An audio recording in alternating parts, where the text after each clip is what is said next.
Welcome to Fandom Recaps. And here is Attack on Titan Season 4 Part 1 and 2. For me, please hit the like button and sub. 4 years after the warrior unit's defeat on Paradise Island, Marley is at war against the Mid-East Allied forces.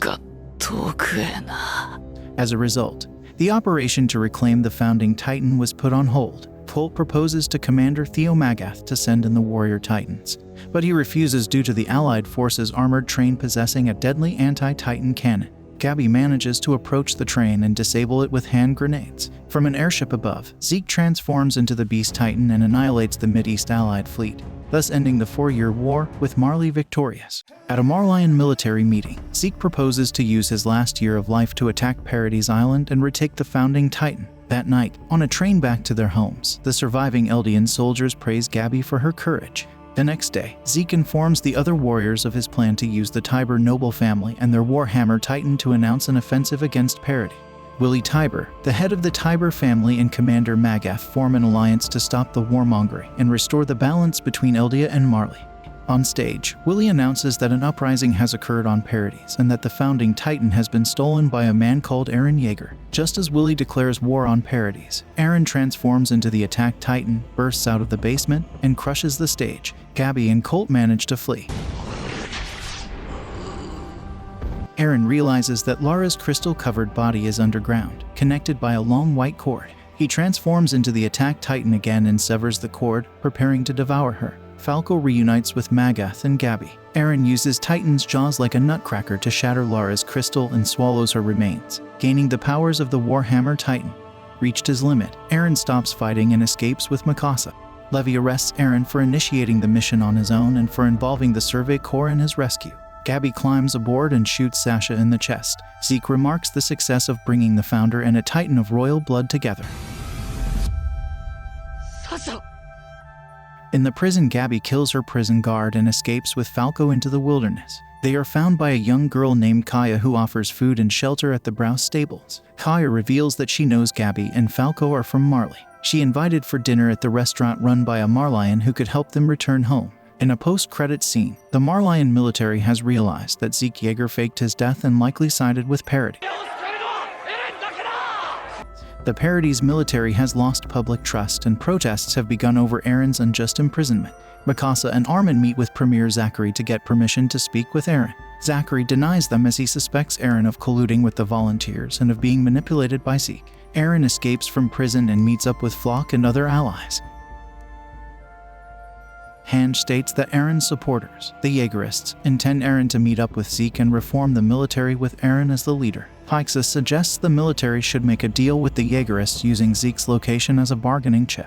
In the forest, Zeke tells Levi that on Marley's orders, his spinal fluid was released in a gaseous form towards the Ragako villagers on Paradise. He turned them into Titans with his scream. At the restaurant, Niccolo deduces that Gabby killed Sasha and attempts to bludgeon her with the bottle, but Falco takes the hit, and some of the wine gets in his mouth. Niccolo tells Hange to rinse Falco's mouth as he suspects the wine is tainted with Zeke's spinal fluid. At their round table discussion, Aaron claims he is acting on his own free will, as each Titan host is affected by the memories of its previous owner. Aaron asserts that Armin is being manipulated into visiting Annie's crystal by Bertholdt's memories. Aaron then reveals that Mikasa, through her Ackerman bloodline, has been programmed to protect Eldia's kings, but she also accepted Aaron as her host. In the forest, Levi plans to have Zeke eaten by a Jaegerist to prevent Aaron from using the founding Titan. Zeke runs from the camp and screams, turning Levi's comrades into pure Titans due to the tainted wine they had drunk. Levi kills all the Titans and pursues Zeke, who transforms into the Beast Titan. Using thunder spears, Levi recaptures Zeke. Zeke wakes up to find himself lying gravely injured in a cart, with Levi sitting beside him. He's informed by Levi that a thunder spear is impaled into his stomach, tied to the detonator around his neck. In the past, Saver told Zeke that his research revealed that the founding Titan is able to manipulate the body of Eldian. They resolve to save the Eldian people from further persecution through sterilizing them using the founding Titan. Later, Saver also revealed how to get around King Fritz's vow renouncing war. Eventually, Zeke inherited the Beast Titan and promised to find a suitable person for their plan. In Liberio, Aaron agreed to cooperate with Zeke's euthanization plan. Hange, Flock, and a group of Jaegerists are heading towards the forest to find Zeke when they hear the explosion of the Thunder Spear and go to investigate.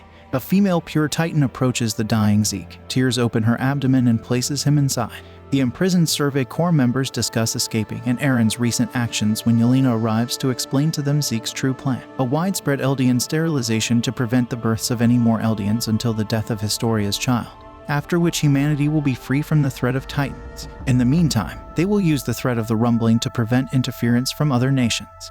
Hange and the Jaegerists find Zeke as he emerges from the dying pure Titan fully healed. Zeke explains to Flock that his massive wounds were treated by a mysterious girl in the mystical place called the Path. The freed Survey Corps eventually decide to help Aaron.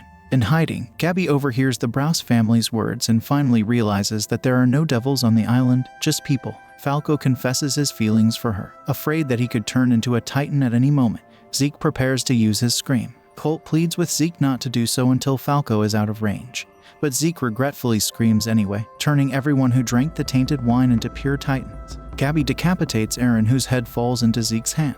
Aaron's consciousness is immediately transported to the Paths, where he meets an aged Zeke in chains, a representation of King Fritz's vow renouncing war. When a soul of the founder Ymir approaches, Aaron declares he never meant to follow Zeke's plan and attempts to control her. But Zeke reveals that Ymir only follows the orders of those of royal blood. Using the Paths, Zeke shows Aaron his life from birth through their father Grisha's memories, hoping to convince Aaron that Grisha has brainwashed him. However, they discover that Grisha had instead forsaken his Eldian nationalism and allowed Aaron to find his own path in life. Aaron tells Zeke that he was mistaken to assume that they were the same, as Aaron preserved his freedom.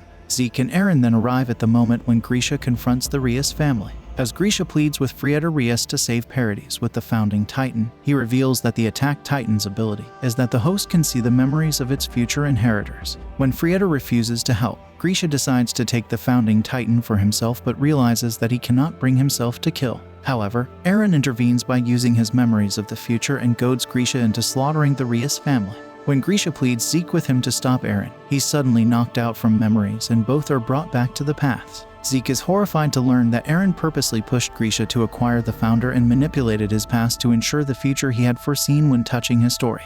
Zeke commands Ymir to enact the euthanization plan. But Aaron rips free from his chains to rush after Ymir as she advances toward the coordinate. Aaron reaches Ymir and offers her the freedom to choose her future for the first time in her life. Ignoring Zeke as the one of royal blood, she decides her future lies with Aaron. The thousands of colossal-like wall titans encased within it are released. Aaron and the wall titans march off to trample the world outside of Paradis. Rhaenyra and Gabby search for Falco. The soldiers lure all the pure titans towards the fort in the center of the district where they work together to finish off their former comrades. The battle ends with all pure titans and Marlion soldiers killed. Meanwhile, Flock reveals to everyone that 10 months ago, Aaron explained his plan to him and that he's always known Aaron will manipulate Zeke. He confronts the volunteers with the reality that their only choice is to accept submission to the new Eldian Empire or death. Connie arrives with Falco in Ragako village where he suggests an awkward task to Falco so he could eventually feed the boy to his immobile Titan mother. Armin wanted to sacrifice himself but was saved by Connie, who changed his mind about his mother. Lisa. Hange asks Mikasa to join the remaining Survey Corps and Marlions to stop Aaron's intended genocide. As they head towards the port, they discover that the Jaegerists have control of the port. Hange and Magath survey the occupied port, noticing that the flying boat is still intact, but the Jaegerists might destroy it any moment. An enormous amount of steam indicates that the Wall Titans have already crossed the sea, so the group must act fast. It becomes clear that they need the Azumabito engineers to service the boat and prepare it for flight. The engineers inform Hange's group that it will take at least half a day to get the flying boat ready. They realize that it will be too late. Kiyomi suggests they can leave by ship and take the boat to the Marlion coastland city of Odiha, where the Azumabito own a hangar. Magath rushes Kiyomi and the engineers to the dock while Annie and Rhaenyra use their Titans to protect them along with the ship from the Jaegerists.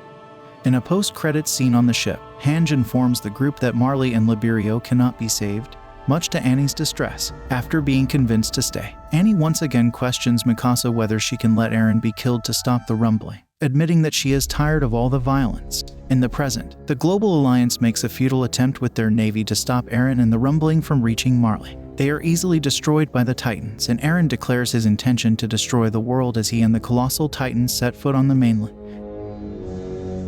Please leave a comment about the video, so I can make even better recaps for you. Thanks for watching.